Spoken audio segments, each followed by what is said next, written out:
This LEGO set is almost perfect, and I'll let you know what my issues with it are in a bit, but for now let's appreciate it for what it is, a must-have for fans of the Back to the Future series of movies. Starting with the two exclusive minifigures, Marty McFly is amazingly detailed, especially when it comes down to the legs element.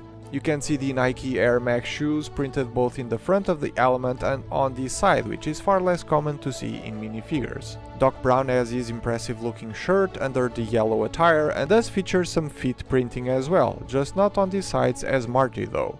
I absolutely love his secondary head print of the glasses Doc brilliantly wears when he says, "Roads? Where we're going we don't need roads." The car itself looks great, most of the details and proportions are there, except for one crucial shape. The car is supposed to be almost hexagon shaped, with the sides converging to this black line at an angle, but instead the sides are pretty much flat.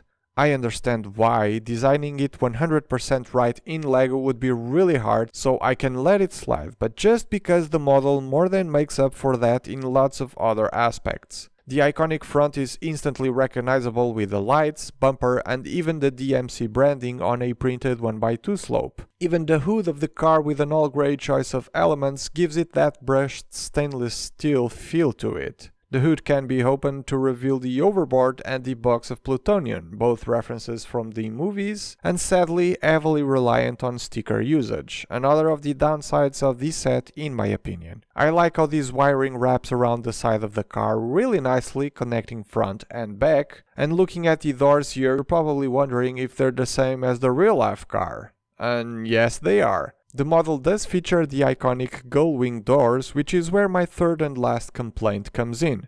When opened, they don't stay in place. Not sure if this was the same for those of you who built the model already, but it definitely doesn't feel intentional for me. Inside, the dashboard could not have been made without the time travel date console and most importantly the flux capacitor between the seats. This is not here just for show. There's a function in which if we press this rod up here, the flux capacitor will light up due to the use of a light brick element. Towards the back of the car, I really like how the actual angled hexagonal shape was achieved with clever use of inch elements. The shape is most noticeable in the rear lights of the car, where we can also see the black high-pressure steam vents, which is a detail I always loved about a movie car for some reason. And in the midst of all of the brick-built details and hoses, we have Mr. Fusion. Inside we can find a banana and a can of beer, another great movie reference. The model as it stands is heavily based on the Back to the Future 2 version of the Delorean, and as such possesses flying capabilities, as you're probably aware. Now, as I was mentioning before, the flying capabilities of the DeLorean are further reinforced by the tilting of the wheels, which is one of the coolest functions I've seen in a LEGO set recently. The whole thing is triggered with a lever of sorts placed under the car, and the rubber bands used with it give the model function this snappiness that is very satisfying to use. This in turn made it so the car doesn't have steering, which is something most cars this scale done by LEGO these days do have. I fully understand the compromise here though, and I can totally get behind it. The function is really good.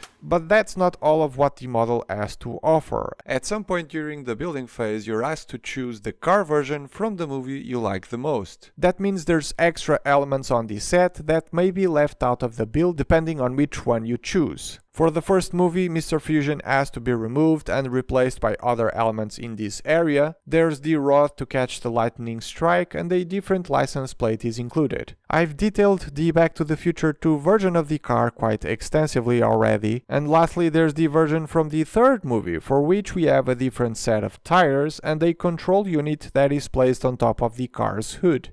I think it's brilliant that there was this level of care towards the model and having the options to be able to build your favorite. As you've probably noticed by now, mine's the second. As is standard procedure with these types of models, some info is provided in the first pages of the building instructions, and there's also some information spread across the build in the form of mini fun facts about the movies or the car itself. Upon release, the model sold for $170, but unfortunately I paid the increased price of 200 that the model went through in the summer. It's been hard to find LEGO sets lately where the price per piece ratio is the good old 10 cents a piece model, and the Delorean with the price increase and little under 1900 pieces becomes a not so great deal in that regard. Also the sticker usage, the doors not holding in place, and the fact that the side shape wasn't perfect were also cons to the model. But there's a ton of pros on the other hand. The building experience was really fun with lots of clever building techniques like the angle with the windscreen, the way the doors fall flawlessly in place, or the angled back. Lots of nostalgia with the model as well if you're a fan of the movies. Light brick usage was unexpected, the opening doors function is great, but the best has to be the way the wheels tilt.